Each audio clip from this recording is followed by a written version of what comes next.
welcome back to Interactive Schooling. In the previous video, we learnt about how our perception about the composition of matter evolved over time. So, our current interpretation is the current one is that matter is made up of molecules, and these molecules are made up of atoms. And a scientist called John Dalton, he made a theory called Dalton's atomic theory, which states the properties of an atom. So, of course, as humans, we are such a curious race. So, I really don't understand how they even thought of such bizarre ideas.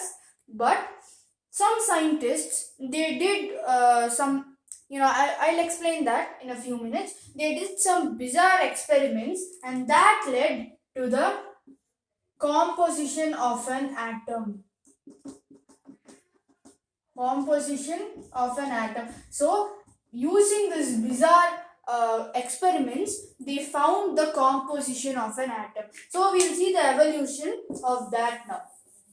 So, first, a British scientist called William Crooks. Okay, what he did was, as many of us, I hope you know this, at a normal temperature, gases are poor conductors of electricity. Gases are poor conductors of electricities. Poor conductors. So what this scientist did was, in something like this, he made a pipe to a vacuum pump, and there was something like this, anode like this, and then there was a circuit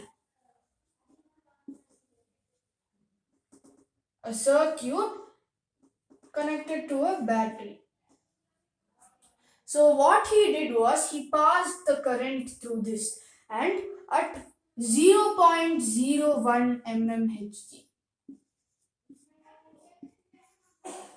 At this pressure, what happened was, and when he supplied 10,000 volts of electricity, what happened was, these gases, they started conducting electricity.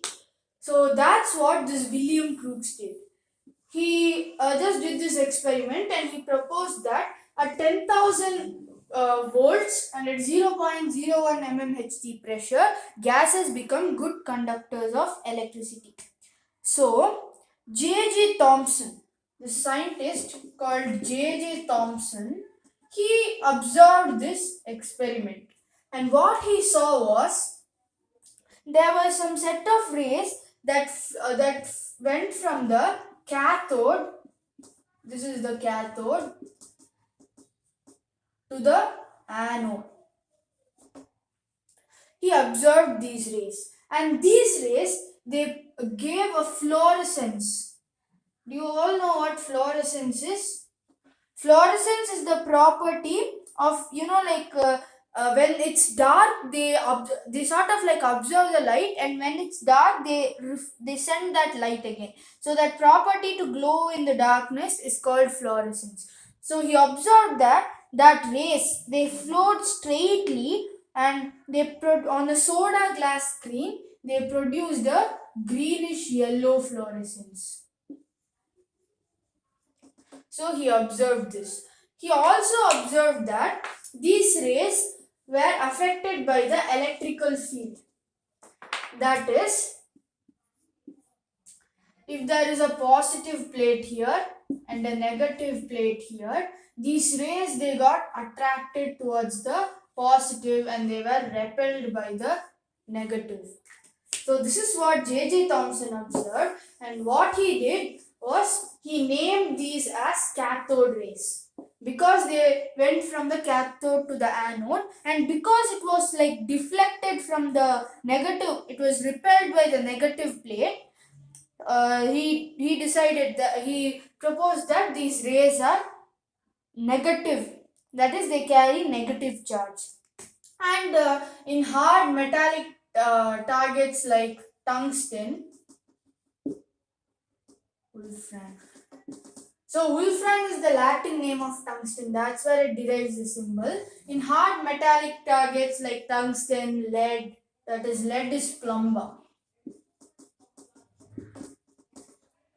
In these, they produced X-rays.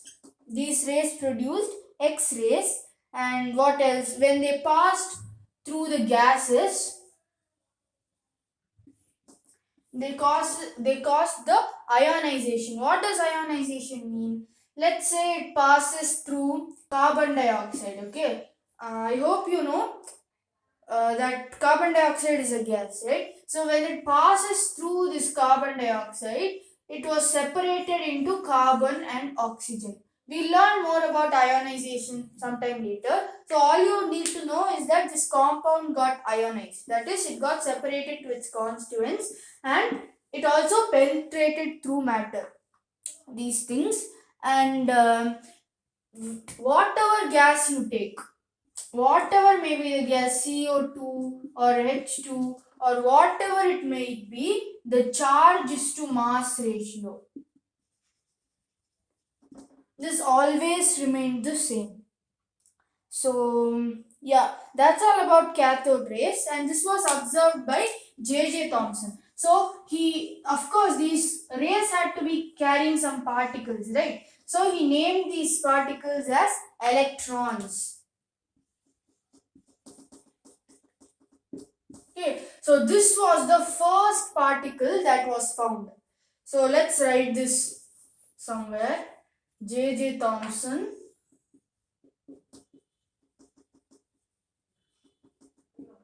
Electrons.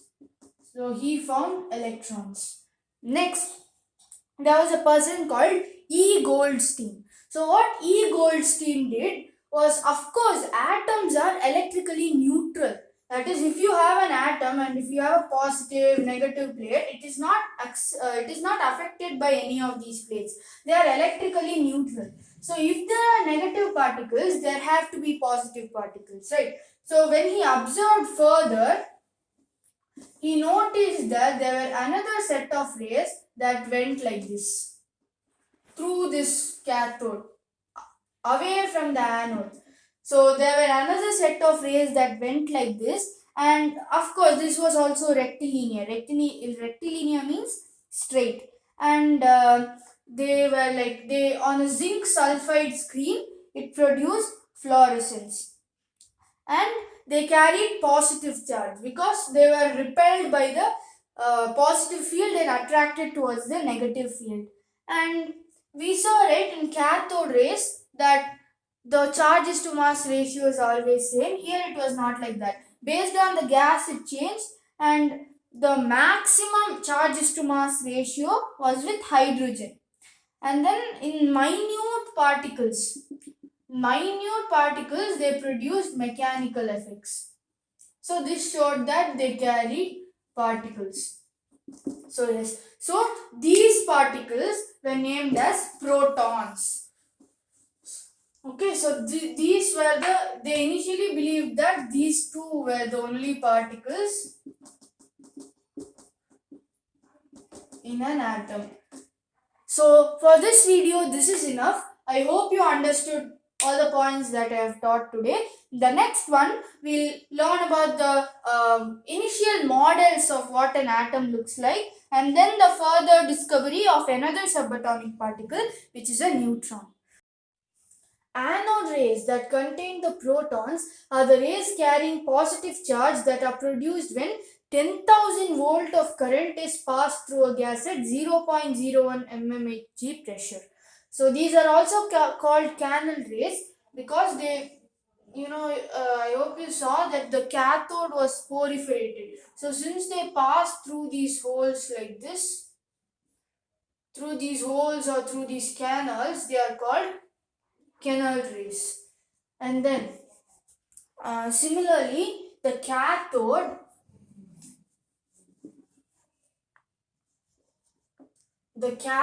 rays are the rays carrying negative charge that are produced when 10,000 volt of current is passed through a gas at 0.01 mmHg pressure. So that is positive and this is negative. Yes, so this is the definition of anode and cathode rays.